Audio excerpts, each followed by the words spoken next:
Words have the power to heal, and words have the power to destroy. The insults that's been flying in the media over the last week is simply astounding. Well, at least we had an apology. Yes. During this week. That was quite surprising. Baleka Mbete unreservedly apologized to the EFF, calling Julius Malema in particular, and more in general, all of the EFF members cockroaches. But I don't think that she thought about the whole thing of cockroaches outliving an atomic bomb. One apology we hope never comes is one from Mmusi Maimane from the DA.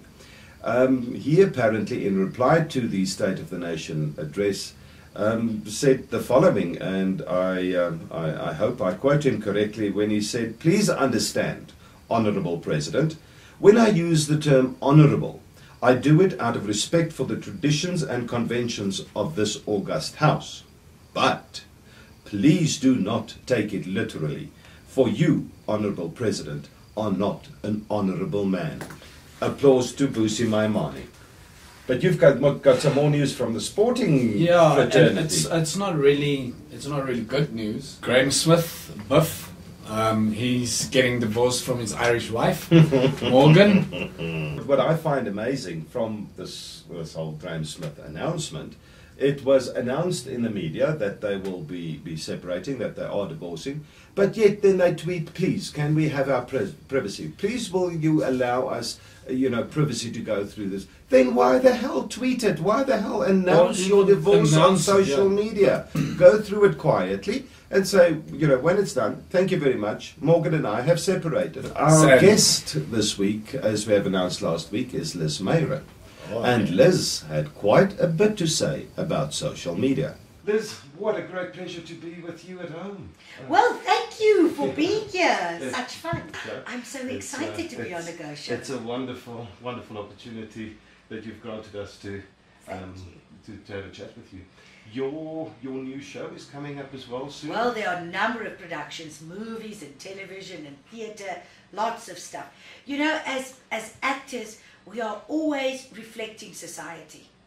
And we're always looking at little quirks, yes. Especially of South Africans. Yeah. And I find it so unique in South Africa. No matter who or what we are, we have a very unique sense of humour. I call it the humour of survival. I think in other countries people see it as politically incorrect, but we as South Africans understand it. And we have the strangest things that we do and we say. What is this word just? I just want to. And this and this and this, but. But seems to excuse everything, and I'm talking about B-U-T, not B-U-T-T, not but, as in, not that one. You'll experience people saying, I know you're busy, but I just want to, but it just. And it's almost as if that is a way to get somebody, yes, to excuse rudeness, to excuse. I don't want to gossip, but.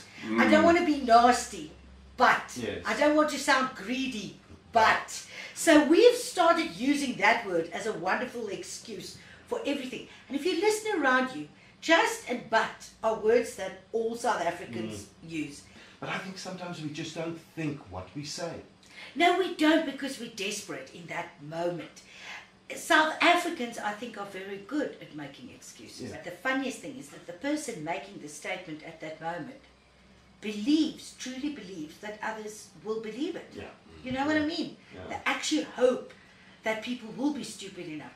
Actually, and in fact, on other words that especially politicians love using in South Africa. Yeah. Well, actually, in fact, that's what I call mind wobbling. They think if they just string a lot of words together, nobody's going to make sense of what they're saying, and people will buy the nonsense they spout. Actually, the cell phone jamming device at Parliament the other night, actually it was a glitch. Yeah. Actually it was a mistake. In fact, it was a mistake. Hello. Yeah. We know how often our cell phones, in any case, don't work. So I think they probably thought, oh, no, the entire nation's going to be fine with that. And Peter Dirk Uys, I'm doing a show with him again this year. Lovely. Called Nkandla Kosweti. Great.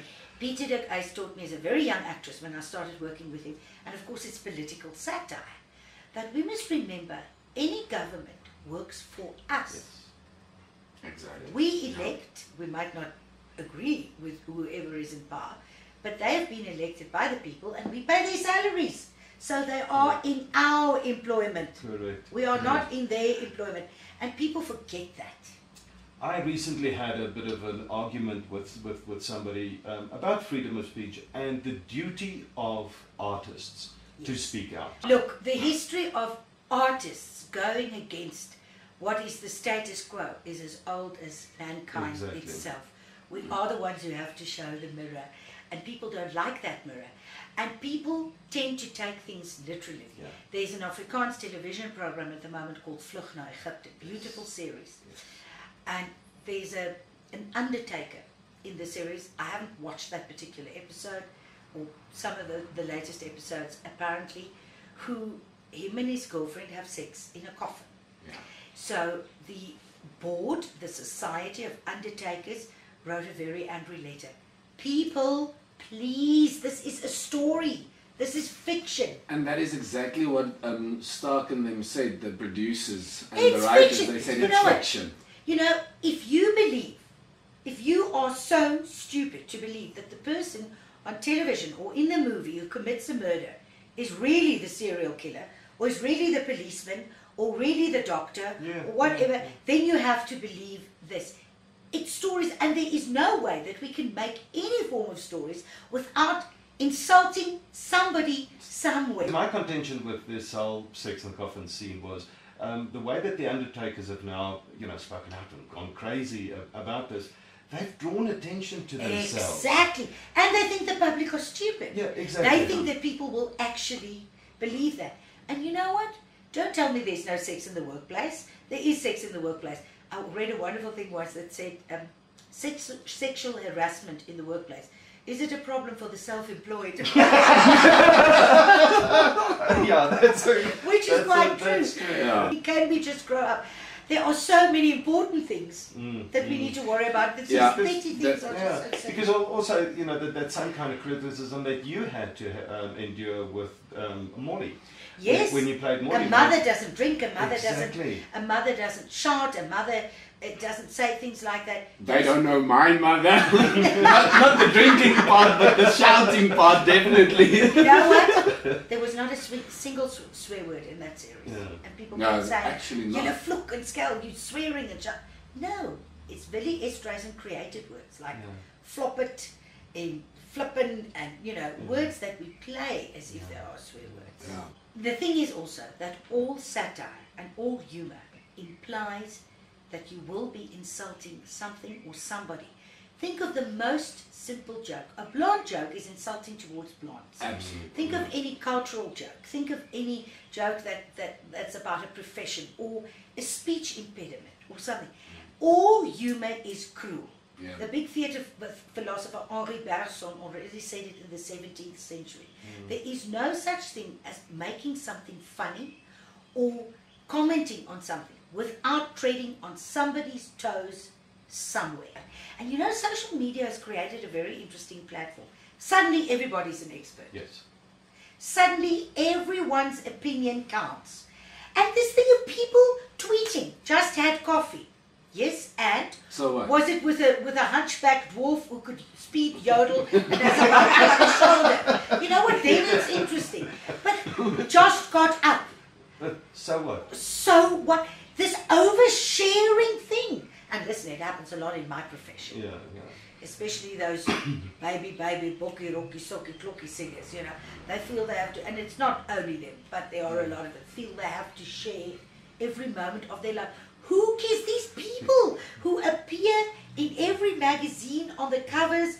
Look, I'm not jealous, really. I've done lots of covers.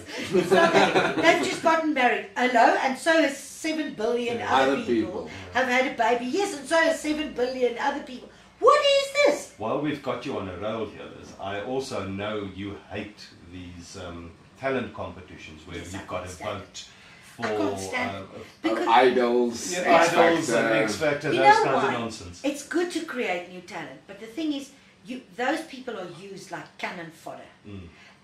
they don't care what It's happens to feeding their a hungry careers. machine. They don't care what happens to their careers. It's about audience entertainment. It's about viewership. So they'll choose the worst Yeah. and the best. And they don't care if people make fools of themselves. And also, after that one, there's no support. Yeah. There's no backup. There's nobody who can help them in their And help them careers. develop.